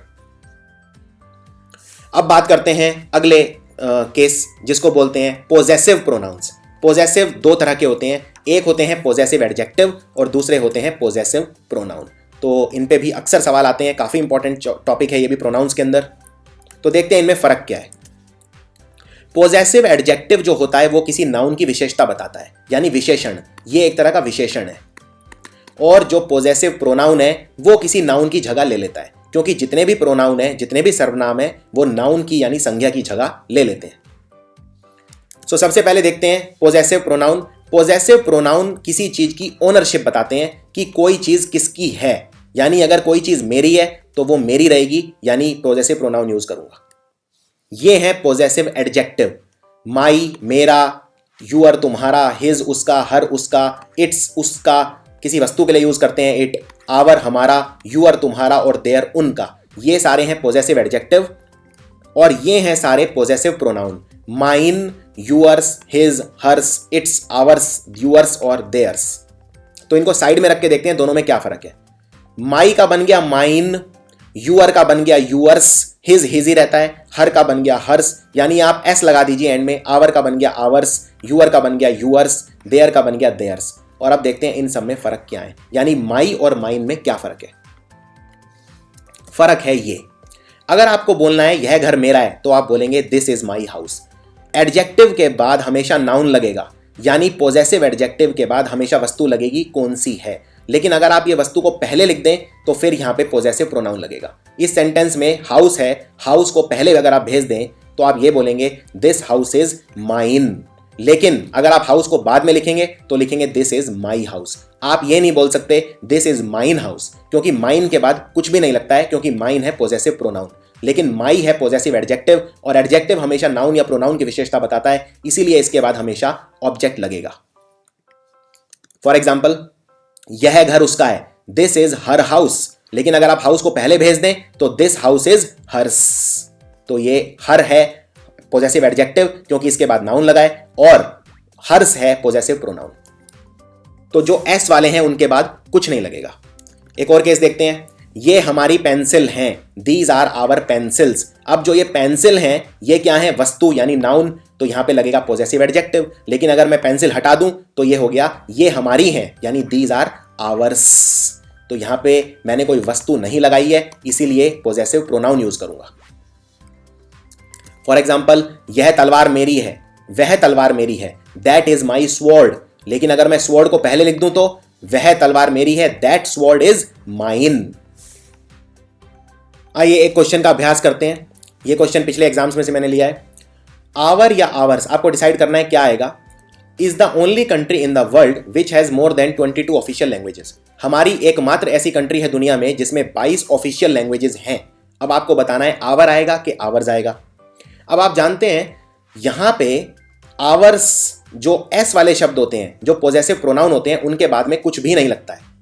सो यहां पे आपको यह डिसाइड करना है कि आवर आएगा कि आवर्स आएगा। अब यहां पे क्या कंट्री लिखा है, नहीं लिखा है, यानी कुछ भी नहीं लिखा है। जो ऑप्शन है सिर्फ ऑप्शन दिया है, ऑप्शन के बाद कुछ और नहीं लिखा है, यानी आएगा आवर्स।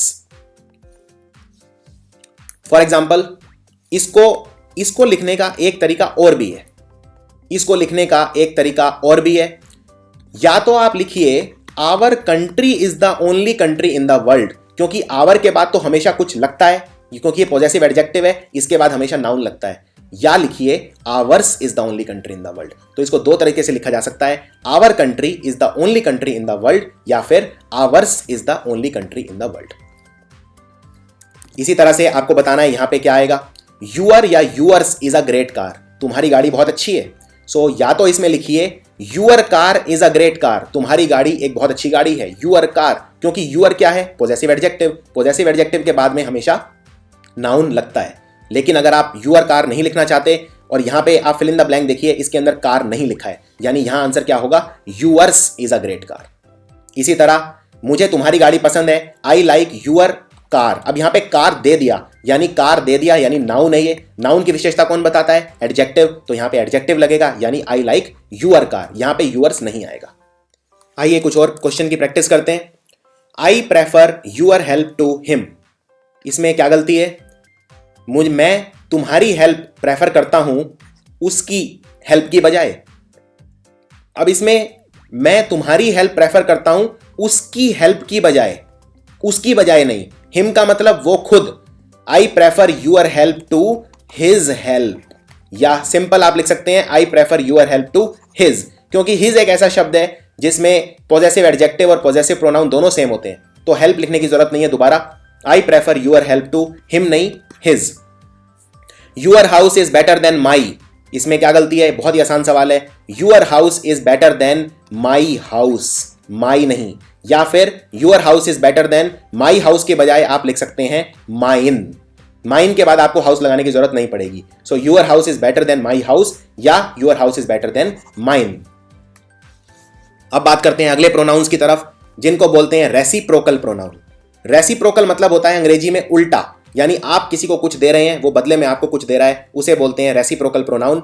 यानी जब फीलिंग्स या एक्शंस दूसरा सेम रूप में जवाब दे, उसको बोलते हैं रेसिप्रोकेट करना। फॉर एग्जाम्पल, मैं अगर किसी को सम्मान देता हूं और वो मुझे बदले में सम्मान देता है, यानी वो रेसिप्रोकेट कर रहा है।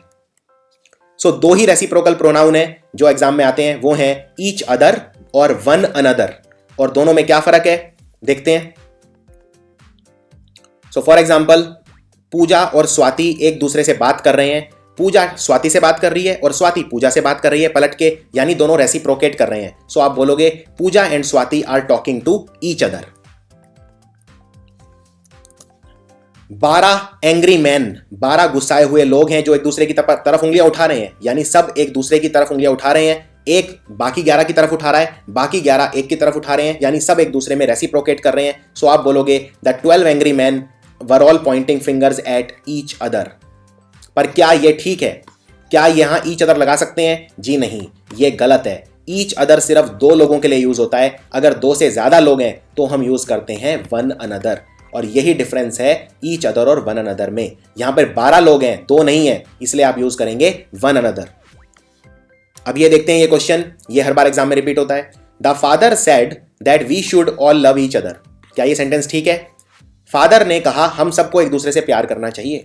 अब यहां पे कितने लोग हैं जिसे प्यार करना चाहिए? ऑफ कोर्स जब ये बात की गई है तो एक जनरल सेंस में की गई है। हम सबको मतलब हम जितने भी लोग हैं, हजारों लाखों, हमें पूरी मानवता से प्यार करना चाहिए, यानी ईच अदर यूज नहीं करेंगे। ईच अदर सिर्फ यूज करते हैं दो लोगों के लिए। सो इसका आंसर होगा the father said that we should all love one another. So ये गलत है, ईच अदर, आप यूज करेंगे वन अनदर। अब कुछ और एडवांस चीजों पे नजर मारते हैं प्रोनाउंस के ऊपर। ये सेंटेंस देखिए, ये गलत है। मैं तैरना चाहता था, I wanted to swim, but the attendant said you had to be at least 6 feet tall. अब ये एक इनडायरेक्ट स्पीच का सेंटेंस है। मान लीजिए मैं किसी स्विमिंग पूल में गया और वहां पे मुझे गार्ड ने कहा कि मैं तुम्हें स्विमिंग करना अलाउ नहीं कर सकता क्योंकि तुम्हारी हाइट 6 फीट से कम है। अब जब मैं वापस आके किसी को बताऊंगा तो मैं क्या कहूंगा कि अटेंडेंट ने मुझे कहा कि मुझे 6 फीट का होना चाहिए था। मैं ये नहीं कहूंगा कि तुम्हें 6 फीट का होना चाहिए था। जब मैं स्विमिंग पूल गया था तब मुझे अटेंडेंट ने जरूर ये कहा था कि तुम्हें 6 फीट का होना चाहिए, लेकिन आज जब मैं वो बात यहाँ आके किसी को बताऊंगा तो मैं कहूंगा कि मुझे 6 फीट का होना चाहिए था। सो इसमें मैं you had to be 6 feet tall नहीं कहूंगा, मैं कहूंगा I had to be 6 feet tall. So answer है I wanted to swim but the attendant said I had to be at least 6 feet tall. इसी तरह एक और केस देखते हैं। Many college students have access to a writing centre where you can get tutoring. बहुत सारे college students एक ऐसे राइटिंग सेंटर में जाते हैं जहां पे तुमको ट्यूटरिंग मिल सकती है। अब यहां पे तुमको ट्यूटरिंग नहीं मिल सकती, उनको ट्यूटरिंग मिल सकती है, तो आप यू नहीं यूज करेंगे, आप करेंगे they. Many college students have access to a writing centre where they can get tutoring. अब बात करते हैं डिस्ट्रीब्यूटिव प्रोनाउंस की तरफ। बहुत ही ज्यादा इंपॉर्टेंट है डिस्ट्रीब्यूटिव प्रोनाउन। डिस्ट्रीब्यूट नाम से ही पता चल रहा है, डिस्ट्रीब्यूट यानी बांटना। ये 4 हैं मुख्य जो एग्जाम में आते हैं, आइदर, नाइदर, ईच और नन। अब इनको डिस्ट्रीब्यूटिव प्रोनाउन क्यों बोल रहा हूं मैं? क्या डिस्ट्रीब्यूट कर रहे हैं, क्या बांट रहे हैं? ये बहुवचन को सिंगुलर में कन्वर्ट कर देते हैं, इसीलिए मैं इन्हें, यानी ये बहुवचनता को, प्लूरैलिटी को सिंगुलैरिटी में कन्वर्ट कर देते हैं, डिस्ट्रीब्यूट कर देते हैं, इसलिए बोलते हैं डिस्ट्रीब्यूटिव प्रोनाउन। आइदर और नाइदर 2 चीजों के लिए लगते हैं और 2 से ज्यादा के लिए लगते हैं, मोर देन 2 के लिए ईच और नन। अगर आइदर है तो मतलब 2 चीजें होंगी, 2 से ज्यादा होंगी तो मैं आइदर को कन्वर्ट कर दूंगा ईच में, और नाइदर में यूज करूंगा 2 चीजों के लिए, और अगर 2 से ज्यादा हो गई तो मैं नाइदर को कन्वर्ट कर दूंगा नन के अंदर। फॉर एग्जाम्पल, मान लीजिए ये दिल्ली है और दिल्ली 2 रास्ते जाते हैं, एक ये और एक ये, यानी एक ये पहला रास्ता है रास्ता ए और नीचे वाला है रास्ता बी, और मुझे बोलना है दोनों में से कोई भी रास्ता दिल्ली जाता है, तो मैं बोलूंगा either of these roads leads to Delhi. Either का मतलब यहां पे 2 रास्ते हैं, लेकिन अगर मान लीजिए ये तीसरा रास्ता भी है सी और तीनों रास्ते दिल्ली जाते हैं, तो मैं बोलूंगा each of these roads leads to Delhi, क्योंकि 2 से ज्यादा हैं तो आइदर कन्वर्ट हो जाता है ईच में अगर 2 से ज्यादा चीजें हैं तो। इसी तरह मान लीजिए अगर 2 रास्ते हैं और दोनों में से कोई भी दिल्ली नहीं जाता है, तो मैं बोलूंगा neither of these roads leads to Delhi, यानी दोनों में से कोई भी रास्ता दिल्ली नहीं जाता है। सो ये दिल्ली है और ये 2 रास्ते हैं, लेकिन आप देख सकते हैं ये दोनों ही दिल्ली नहीं जा रहे हैं, तो मैं बोलूंगा neither of these roads leads to Delhi. मान लीजिए 3 रास्ते हैं, अगर एक रास्ता सी भी आ जाता है तो मैं बोलूंगा none of these roads leads to Delhi, क्योंकि जब नाइदर आता है 2 के लिए और नाइदर अगर 2 से ज्यादा के लिए हो जाए तो बन जाता है नन। अब ये बताइए इस सेंटेंस में क्या कोई गलती है? जुड़वा भाई हैं 2 जिन्हें बोलते हैं ट्विन्स अंग्रेजी में। सो दोनों जुड़वा भाइयों में से किसी ने भी मुझे चाय नहीं पिलाई। None of the twins offered tea to me. अब आप जानते हैं जुड़वा है मतलब कितने हैं? 2 के लिए मैं क्या यूज करता हूं? नाइदर। 2 से ज्यादा के लिए यूज करता हूं नन, इसीलिए नन नहीं आएगा, यहां पे आएगा neither of the twins offered tea to me. अब बात करते हैं शब्द बोथ की। बोथ का मतलब होता है दोनों। दोनों, फॉर एग्जाम्पल मुझे केले और संतरे दोनों पसंद हैं, तो मैं बोलूंगा I like both oranges and bananas. इसी तरह बोथ शब्द का इस्तेमाल हमेशा पॉजिटिव चीजों के लिए होता है, नेगेटिव में यूज नहीं करते हैं शब्द बोथ। फॉर एग्जाम्पल अगर आपके मान लीजिए 2 दोस्त हैं और दोनों आज पार्टी में आ रहे हैं, तो आप बोलेंगे both of them are coming, लेकिन अगर दोनों ही नहीं आ रहे हैं तो आप ये नहीं बोल सकते कि both of them are not coming. Both के साथ नॉट नहीं लगाते हैं। फिर आप बोलेंगे दो दोस्त हैं और दोनों ही नहीं आ रहे हैं, तो आप बोलेंगे neither of them is coming. Neither of them is coming. Neither क्यों? क्योंकि दो लोग हैं और दो से ज्यादा हैं तो नन। तो अगर मान लीजिए आपके तीन दोस्त हैं और तीनों पार्टी में नहीं आ रहे हैं, तो आप बोलेंगे none of them is coming. अब देखते हैं आखिरी, इट्स वर्सेस इट्स। एक बार, क्योंकि ये प्रोनाउन का पार्ट है, ये मैंने नाउन में भी वैसे कवर किया है। इट्स का मतलब होता है इट इज या इट हैज, जिसके अंदर एपोस्ट्रोफ लगा होता है। जैसे फॉर एग्जाम्पल यह एक पक्षी है, it has been a pleasure meeting you. अब यहां पे it has been a pleasure meeting you और यहां पे इट इज अ बर्ड, मतलब यह एक पक्षी है। अब इनको अगर छोटा करके लिखना है तो इट इज को छोटा करके मैं लिखूंगा इट्स अ बर्ड। इसी तरह इट हैज को छोटा करके लिखूंगा it's been a pleasure meeting you. For example मेरे पास एक चाकू है और चाकू के ब्लेड बहुत ज्यादा शार्प हैं, सो इट्स ब्लेड्स, इट्स मतलब होता है इसका या उसका। सो मेरे पास एक चाकू है, उसके ब्लेड बहुत शार्प हैं, उसके के लिए यूज करूंगा इट्स, इसके अंदर एपोस्ट्रोफ नहीं आएगा। एक और एग्जांपल देखते हैं। एक हाथी को उसकी स्ट्रेंथ पर बहुत गर्व है, उसकी ताकत पर बहुत गर्व है। An elephant is very proud of its strength. इसमें भी ये वाला इट्स नहीं आएगा जिसमें एपोस्ट्रोफ होता है, क्योंकि जिसके अंदर एपोस्ट्रोफ होता है इसका मतलब होता है इट इज या इट हैज। सो अब आपके लिए अभ्यास, बताइए इसमें क्या आएगा। द कैट कैरिड इट्स या it's kitten on the shoulder. बिल्ली के बच्चे को बोलते हैं किटन, तो बिल्ली ने अपना बच्चा उसके कंधे पे उठा लिया। बिल्ली ने उसका बच्चा कंधे पे उठा लिया। उसका बच्चा, तो उसके लिए क्या यूज करेंगे? It's, ITS। इसी तरह से बहुत लंबा समय हो गया है, it's been a long time. अब इसमें मैं बोल रहा हूं it has been a long time, और इट हैज को शॉर्ट में क्या लिखते हैं? इट्स विद एन एपोस्ट्रोफ, यानी इसमें होगा इट्स। सो ये था प्रोनाउन का कंप्लीट चैप्टर। बहुत ही बड़ा चैप्टर था, बहुत ही सारे कंसेप्ट थे। कम से कम 10-15 बार इस वीडियो को अच्छे से देखना है, सेंटेंस को प्रैक्टिस करना है और अपनी ग्रामर की कॉम्पिटेंसी डेवलप करनी है आपको। पहले नाउन वाला वीडियो देखना है, फिर प्रोनाउन वाला वीडियो देखना है और फिर बाकी वीडियोस देखने हैं, जैसे adjective, adverb, preposition, conjunction. Grammar में सबसे इंपॉर्टेंट चैप्टर है प्रोनाउन। अगर ये आपकी रीढ़ है, आपकी नींव है, अगर नींव मजबूत होगी तो आपकी व्याकरण पूरी मजबूत हो पाएगी। Thank you for watching. Okay friends, ये वीडियो आपको कैसी लगी कमेंट सेक्शन में ज़रूर बताएं। हमें आशा है कि ये वीडियो आपको ज़रूर पसंद आई होगी। सो प्लीज़ इसे लाइक करें और अपने ज़रूरतमंद दोस्तों के साथ ज़रूर शेयर करें। और अगर आप इस चैनल पर नए हैं तो चैनल को सब्सक्राइब करें और साथ ही बेल आइकन को भी प्रेस कर लें, ताकि इस तरह के वीडियोज़ जब भी आएँ आपको नोटिफिकेशन मिल जाए। Thanks for watching.